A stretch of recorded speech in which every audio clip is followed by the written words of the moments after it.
Okay, I've got a question here.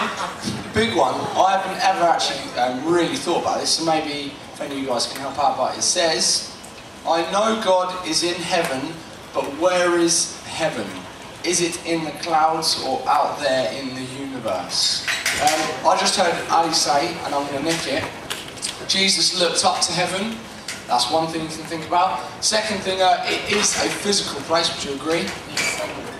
Yeah. Jesus, the man, is there. Jesus, the man, is in heaven, yeah. So it's a physical place, but as to its whereabouts, I'm not gonna guess on that one. It says at the end, but yeah, he looked up to heaven when he prayed, and several times it says that. And then also, he ascended to heaven. There's lots of references to above, isn't there? And personally, I would say, I believe that heaven is a real physical place. I believe hell is a real physical place, places where you can actually go. There's references in the Bible where people have gone to both. You know, King David says, if I make my bed in hell, talks about how he went to Sheol. Anyway, the Bible also talks about 3 dimensions, about 3 heavens, and how the earth in the universe is in one of the heavens, and how I believe heaven and these kind of things are in another one. And I think, the way I see it, God is in heaven as a physical realm with his angels as a physical existence, and then he creates the world.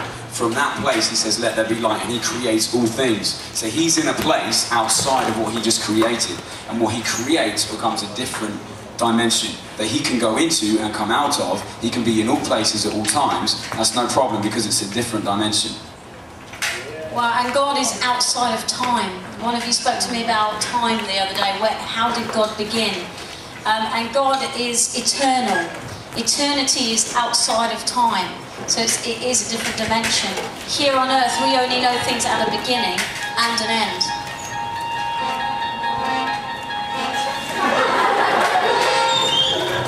What are you doing? Is your fridge blue? Anyone? Does anybody have a blue fridge? No? Okay. I don't know. They asked the questions, not me. What's your favourite colour, Zach? Simon's favourite colour is aubergine, apparently. What does Ben call his haircut? Muppet. Oh! It came out. It came out. Ben, what's your haircut called?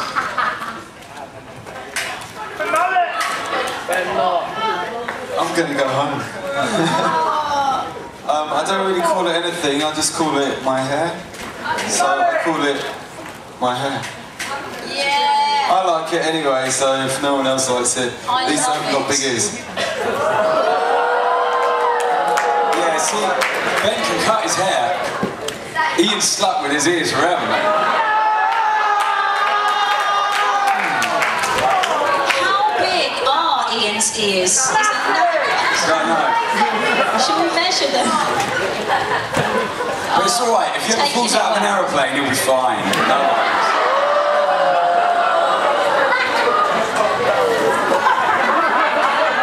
Anyway, do you have a yellow sofa?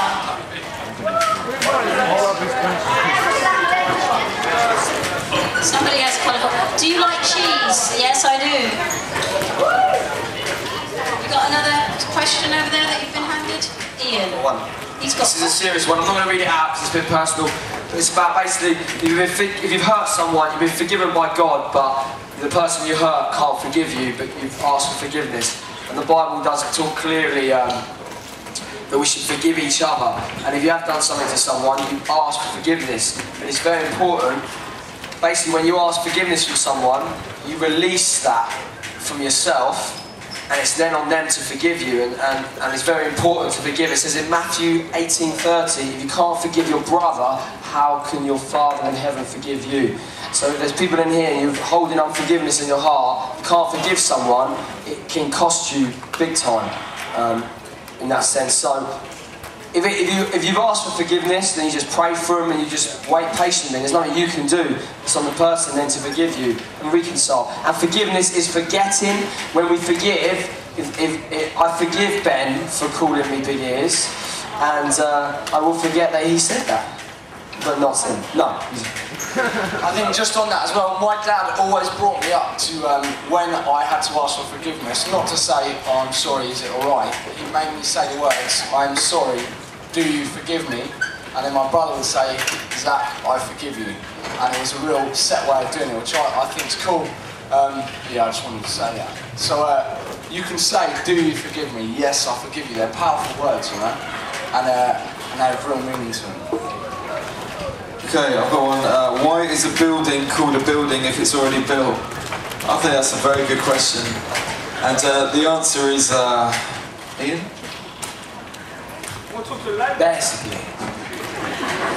Basically, I didn't have to get into this zone, but basically, a building is built by the builder for the building to be a building, and when the building is being in the process of building, the builder knows that the building will mean a lot of building to make the building.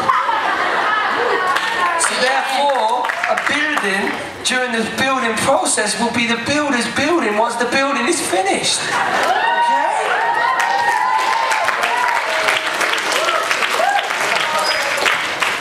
Who is the oldest Source team member? Me. Tina, 63, Tina, you're doing good. Look, just because you've got flack about your ears, there's no need to get like that. The oldest team member is actually... 'Tis I, yes. Prizes for those who can guess how old I am. 48? 36.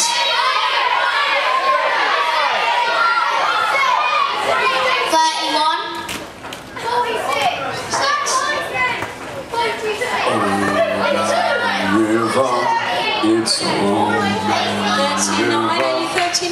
No? Yes? No, not yet. 32. 42. 38. Now we got it right. Okay, is Ellis's hair natural? Ellis, where are you? Is your hair natural? Have you ever dyed your hair? Oh, cool. No, but he sprayed it red, he said. How old is Ellis's hair? How long? 2 years old. It's been growing for 2 years. But technically, his hair is as old as he is. But, you know, he's been growing it for 2 years.